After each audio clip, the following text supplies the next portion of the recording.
When the Xbox showcase was finished yesterday, there was only one thing on my mind, one profound statement that stood out beyond all other thoughts and opinions, and that is that Xbox hates Xbox.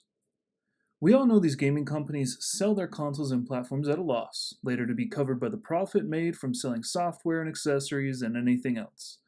It would make sense for any company to identify ways to reduce or even eliminate this issue that comes with developing and selling consoles. Xbox already has that method and would obviously see a great opportunity in that through funneling and focusing its player base into PC. With the exceptional rise in PC gamers over the past 5 to 8 years, it's no wonder Xbox would see the direction the industry is going and wholeheartedly want to move in that direction. Of course, saving themselves money through the elimination of console expenses along the way. With PlayStation exclusives being sold on PC, so Sony might increase their revenue, it only makes sense that Microsoft would see the same vision. Quote, more platforms to sell your games means more sold games, close quote. And on the other hand, an elimination of platforms, or in other words, a condensation of platforms, or funneling of platforms, means all who would ever want to play a game and has access to it will buy it.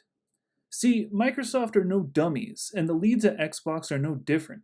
They see the truth, the inevitable truth that console gaming as we know it, while not currently dying, is going through a metamorphosis of sorts. While players leave consoles behind to invest into PC platforms in mass exodus, consoles as a whole need to reevaluate their purpose in the gaming landscape and market. Sony has no stake in the ever-growing PC market if the console economy collapses, hence their migration into the PC landscape slowly but surely.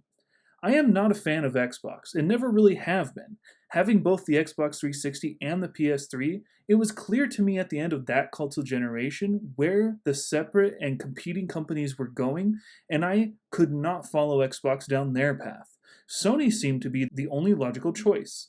Despite PlayStation creating two consecutive winner consoles after that, the PS4 and 5, for some time now, I cannot help but to think that despite the lower Xbox console sales, that Xbox had the upper hand for a long time now, and it was not through the console, but through PC.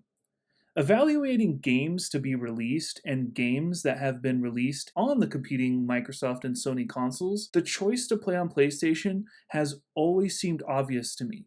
PlayStation, when evaluating through the PlayStation 5 and PlayStation 4 era, it was obvious to choose PlayStation when they had games like The Last of Us or other games that Naughty Dog has made, including Uncharted and other games coming up, despite your issues with The Last of Us Part 2. Ghost of Tsushima and its sequel, Ghost of Yote, Horizon and Horizon Forbidden West, God of War series, Stellar Blade, which was an amazing game I played after ignoring it for some time last year, and it ended up being a contender for my game of the year last year with its fantastic combat and art design. Spider-Man series, which Spider-Man is one of the largest and most popular superheroes worldwide. The Demon Souls remake, Returnal, Astrobot, which was Game of the Year last year, Ratchet & Clank, Final Fantasy VII Remake, Helldivers, and the list goes on. While Microsoft had a lackluster and boring roster that, when even I Google searched because I had to, aside from Gears of War and Halo, we came up with the additional Fable game, which who knows how that's going to be, let alone no one's seen real gameplay of it and the mechanics fleshed out in a gameplay preview, Stalker 2, and Starfield from Bethesda. And let's not kid ourselves. Half that list from Microsoft shouldn't even be on there.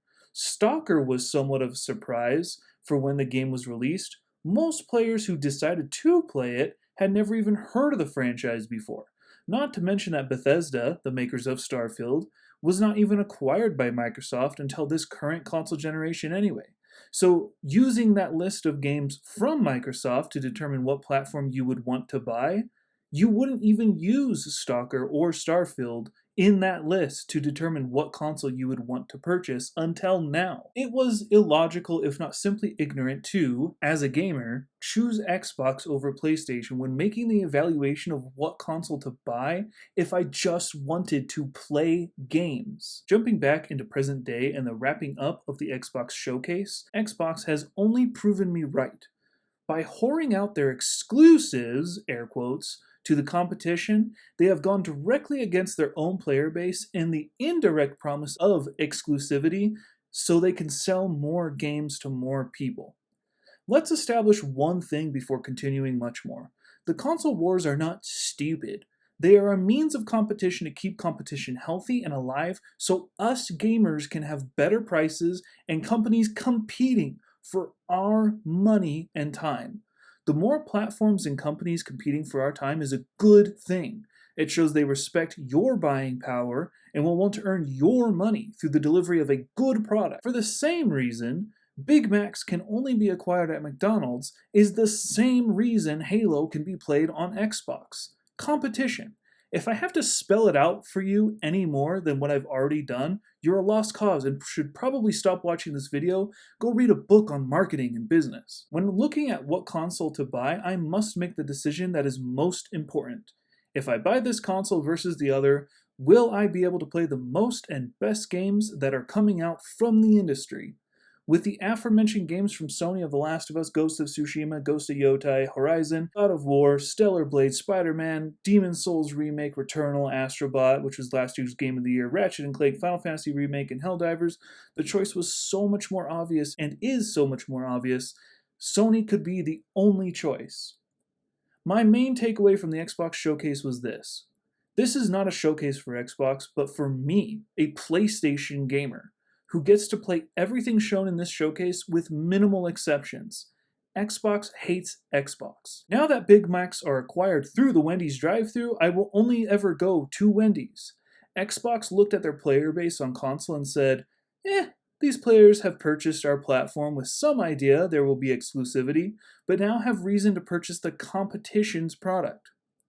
But of course, do not count me out yet.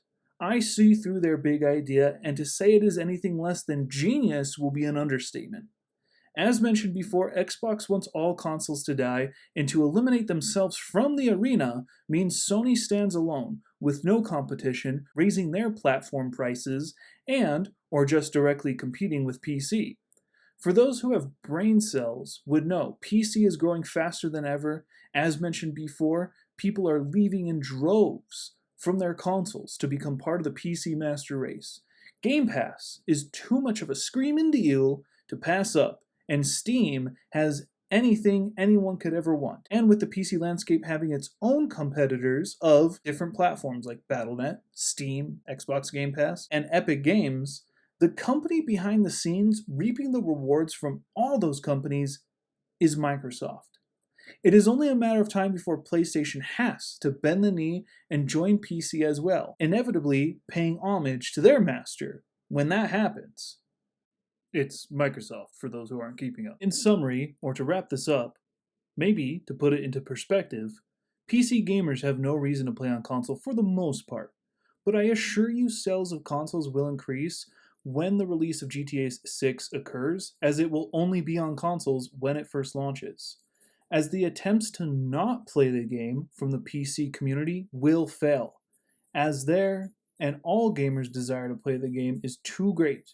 When the inevitable PC structure is established in the future, making all games available as they release, who wouldn't want to be on PC when that happens? And what is PC if not Microsoft? Look guys, at the end of the day, a lot of this is just speculation and opinions. It's educated guesses on my part. Also, at the end of the day, the most important thing is that all people have ways to be entertained, to have fun, to build community, to share stories of their experiences with other people who are playing the same games, or to find communities so that they can make friends, establish relationships, and play these games that they love and are passionate about with other people. I make these videos just because it's fun for me, and it's a great platform for me to be able to get out my opinions, get out my thoughts. That is the main purpose of this video.